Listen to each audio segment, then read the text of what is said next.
नमस्कार दोस्तों, स्वागत है आपका हमारे चैनल सेंटिफाई पर। आज हम आपको एक ऐसी क्रांतिकारी खोज के बारे में बताने जा रहे हैं जिसने जेनेटिक इंजीनियरिंग की दुनिया में तहलका मचा दिया है।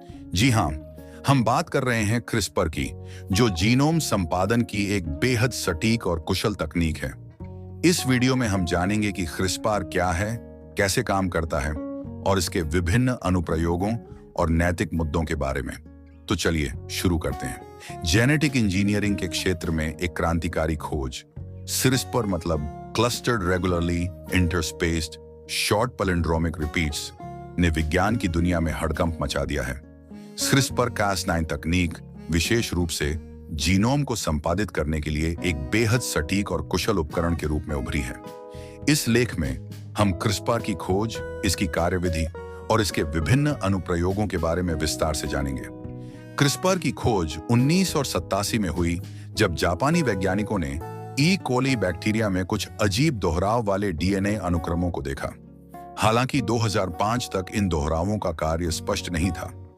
फ्रांसिस्को मोहिका और उनके सहयोगियों ने पाया कि ये दोहराव वाले अनुक्रम वास्तव में बैक्टीरिया की प्रतिरक्षा प्रणाली का हिस्सा थे, जो उन्हें वायरस से बचाने में मदद करते थे।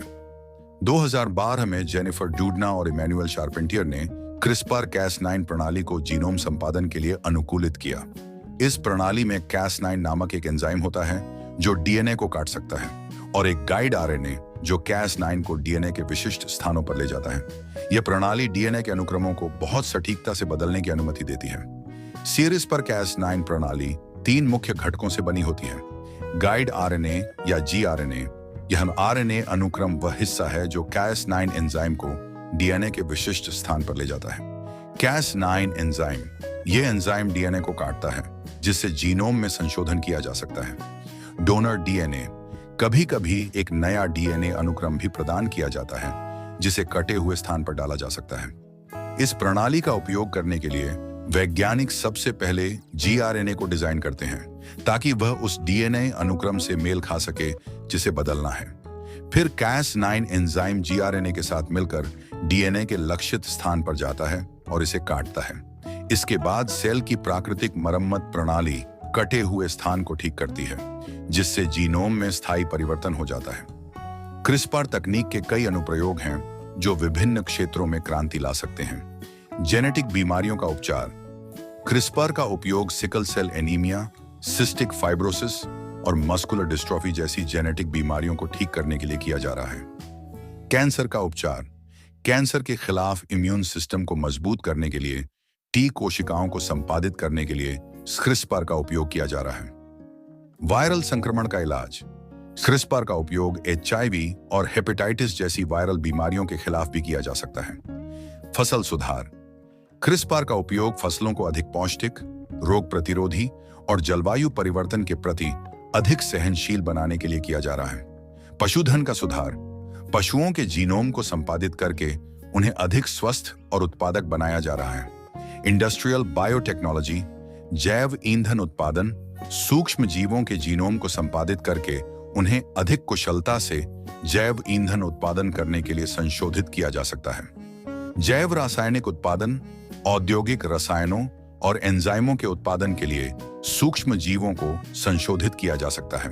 पर्यावरण संरक्षण, विलुप्त प्रजातियों का पुनर्जीवन, विलुप्त हो चुकी प्रजातियों को पुनर्जीवित करने के लिए क्रिस्पर का उपयोग किया जा सकता है। इन्वेसिव स्पीशीज का नियंत्रण, क्रिस्पर का उपयोग करके आक्रामक प्रजातियों की जनसंख्या को नियंत्रित किया जा सकता है, जो पारिस्थितिकी तंत्र को नुकसान पहुंचा रही हैं। हालांकि क्रिस्पर तकनीक में अपार संभावनाएं हैं, लेकिन इसके साथ नैतिक और सामाजिक मुद्दे भी जुड़े हुए हैं।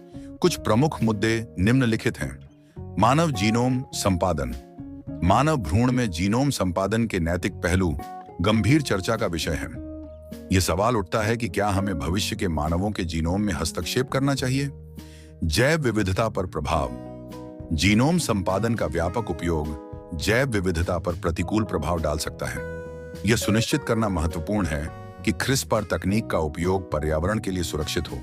बौद्धिक संपदा और पेटेंट, क्रिस्पर तकनीक पर पेटेंट और बौद्धिक संपदा अधिकारों के मुद्दे भी विवाद का विषय हैं। यह सुनिश्चित करना आवश्यक है कि इस तकनीक का लाभ सभी को मिल सके। क्रिस्पर तकनीक का भविष्य बेहद उज्जवल है। आने वाले वर्षों में हम उम्मीद कर सकते हैं कि यह तकनीक और भी अधिक परिपक्व होगी और नई नई खोजों के द्वार खोलेगी। वैज्ञानिक समुदाय लगातार क्रिस्पर के नए अनुप्रयोगों और संभावनाओं की खोज कर रहा है। सटीकता में सुधार। क्रिस्पर-Cas9 की सटीकता में सुधार के लिए नई विधियों का विकास किया जा रहा है, जिससे ऑफ टारगेट प्रभावों को कम किया जा सके। नए एंजाइमों की खोज। वैज्ञानिक क्रिस्पर-Cas9 के अलावा नए एंजाइमों की खोज कर रहे हैं जो और भी कुशलता से जीनोम संपादन कर सकें। व्यापक पहुंच। क्रिस्पर तकनीक को व्यापक रूप से सुलभ बनाने के लिए प्रयास किए जा रहे हैं ताकि विकासशील देशों में भी इसका लाभ उठाया जा सके। तो दोस्तों, आपने देखा कि कैसे क्रिस्पर तकनीक ने जेनेटिक इंजीनियरिंग के क्षेत्र में क्रांति ला दी है। इस तकनीक के अनुप्रयोग न केवल मानव स्वास्थ्य के लिए महत्वपूर्ण हैं, बल्कि कृषि, औद्योगिक जैव प्रौद्योगिकी और पर्यावरण संरक्षण में भी इसका व्यापक उपयोग हो सकता है। हालांकि इसके साथ नैतिक और सामाजिक चुनौतियां भी हैं, लेकिन सही दृष्टिकोण और प्रयासों के साथ क्रिस्पर मानवता के लिए अपार लाभकारी हो सकती है। अगर आपको यह वीडियो पसंद आया हो तो इसे लाइक और शेयर जरूर करें। हमारे चैनल साइंटिफाई को सब्सक्राइब करें और बेल आइकन को दबाएं ताकि आपको हमारे नए वीडियो की नोटिफिकेशन मिल सके। आप अपने सुझाव और प्रश्न हमें कमेंट सेक्शन में बता सकते हैं। धन्यवाद और अगली बार फिर मिलेंगे एक नई और रोमांचक वैज्ञानिक जानकारी के साथ। तब तक के लिए अलविदा।